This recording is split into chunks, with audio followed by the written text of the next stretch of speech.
From being part of a completely new DC universe led by James Gunn, to being a Scarface-like tale of action, love, and mystery, here's everything DCU fans can expect from the new Batman spin-off series, The Penguin. Starting off with how the show is basically a way to expand the Gotham that Matt Reeves built in his movie, The Batman, which was released on the 4th of March 2021.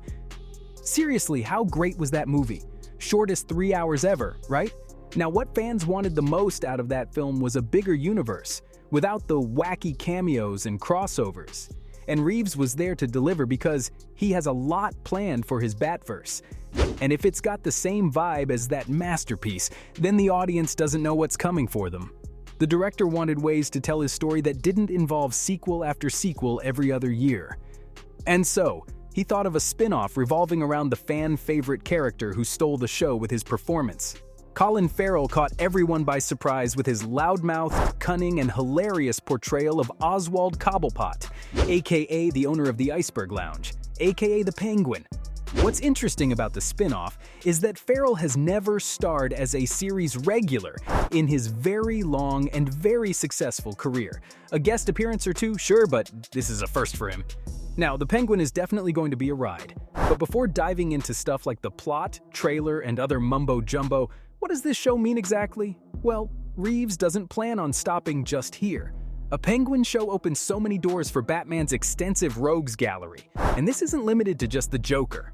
How many more versions of that character do you want? If you want another show or movie based on the Clown Prince of Crime, then head over to Todd Phillips' sequel.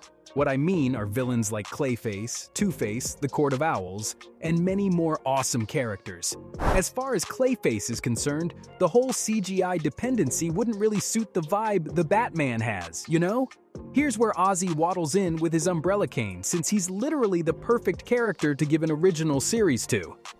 In the comics, Cobblepot is always involved in the crime scene of Gotham, and he's a valuable asset to Batman because of all the information he has about the underground. So, can fans expect to see more of the underground crime scene in the spin-off? After all, didn't the trailer show that already? 'Cause somehow, the Penguin manages to be completely different from the Batman, yet maintains the overall themes of the film. From the production teaser alone, Reeves really outdid himself because this is a prime example of what a spin-off series should look like. This tone remains true to the detective noir vibe of the 2021 release, and the best part? Shows are a much easier way to introduce new characters to the Elseworlds universe. In other words, you can probably guess there'll be a lot of cameos and familiar names floating around in the season. But if you paid closer attention to the teaser, you'd notice a bunch of plot details and Easter eggs, which I'm going to talk about right now. The first shot shows that the story takes place right after the explosive events of the preceding film, where Gotham is still underwater thanks to the Riddler and his harmonic vocals. So, if you find yourself in the wrong part of town, which in Gotham's case it's literally every street, chances are you'll run into a giant mutant crocodile. No, Killer Croc wasn't in the teaser, but how awesome would that be?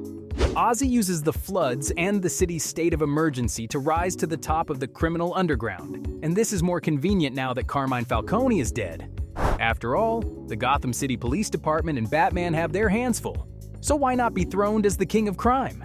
The chaos and ruined setting of Gotham is another take on the No Man's Land storyline in the comics, which was also used by Christopher Nolan in The Dark Knight Rises. So as a DC fan, this is one of those shows that you just can't miss, since it'll be a bridge between the first and second part of the movies. Kinda ironic with the water everywhere and the desperate need for land, huh? Man, Matt Reeves sure is a genius. The water sure did some damage to the city, because a destroyed Iceberg Lounge can also be seen, which hints at Ozzy starting from scratch since the club was his main base of operations. The lounge was also the most secure place for the boss, because he's probably an open target anywhere else, making the Penguin's mission a bit more difficult. Even though he's still got his fancy cars and henchmen, he's seen boarding a metro stop named after late comic book artist Steve Dillon. Is boarding the correct term? Or should I say waddling? Because this is what we'll be getting more of from the character, which is one of his notable traits as a villain named after an animal that in fact waddles. How'd his leg mess up? Well, it could have been after he was caught in that amazing car chase scene from the film, the same scene that had everyone in the theater with goosebumps and dropped jaws. This means that Ozzy will become more like his comic counterpart as the show progresses. So hooray for character development! Now, I mentioned how becoming a crime lord won't be so easy, because there are probably other mob bosses trying to do the same, right? Well, this is how Falcone's daughter Sophia is introduced, who will be played by Kristen Milioti from Palm Springs, and How I Met Your Mother. In the trailer, you see the two dining together in a friendly manner, but real DC fans know that they're far from friends. In fact, when Milioti was cast as the heir of the deceased crime lord, she was described as Oz's greatest opponent in the race to control Gotham's underworld. This dynamic is one to look out for, because if any of you have seen Gotham, you'd know that Penguin and Sophia are never loyal to each other, even though they could be an odd yet potential romantic couple. Now, this new character might be one of the few people who are loyal to Oz. The keyword here being new, by the way, because the trailer teases Cobblepot's right-hand man played by Renzi Feliz. And since his name is uncredited and kept a secret, you just know there's going to be a plot twist of some sort. You may recognize Feliz from the short-lived Marvel series The Runaways. He'll be playing Ozzy's young confidant and driver, or in Soprano terms, the Christopher to his Tony, and in Batman terms, the Robin to his, well, Batman. Some fans think that the kid's identity will turn out to be Ignatius Ogilvy, a character from the New 52 era of DC Comics.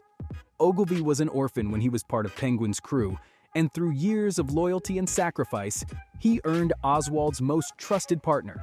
This little bit of information might be a spoiler, but Ignatius ends up deceiving his boss as part of his grand scheme. When Oz put his confidant in charge of operations, Ogilvy overthrew him to take complete control, embracing the title of Emperor Penguin. The character went through a bunch of changes in later comic runs, like getting powers and rebranding himself as Emperor Blackgate, but I don't think you have to worry about that, since Reeves probably doesn't intend to go that far in the lore. In the trailer, Cobblepot warns his right-hand man to never double-cross him, which could be a possible foreshadowing moment later in the series.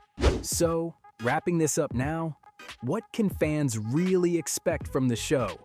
You see, Reeves described the Penguin as a Scarface-like tale, where Farrell's character makes a power play to grab the reins of the crime world in the now-destroyed Gotham City.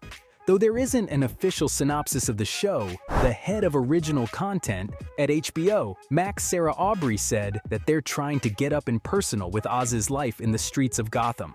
He's a hustler and a strategist with his own ambitions, and these 8 episodes are the perfect amount to tell a longer arc story of the character. The interesting part is that unlike the caped crusader, who's literally crusading over the city with his grappling hook and makeshift wings, Ozzy is like a street rat. Or, in this case, a street penguin. So Aubrey and Matt are aiming to give a very specific experience to the audience, and this will be an even more epic tale with the all-star cast. Apart from the 3 stars I mentioned earlier, the Penguins also got Michael Kelly from House of Cards, Shohreh Aghdashloo from The Expanse, Eternal Sunshine of the Spotless Mind's Deirdre O'Connell, and Clancy Brown from Marvel's Daredevil and the Punisher Netflix series.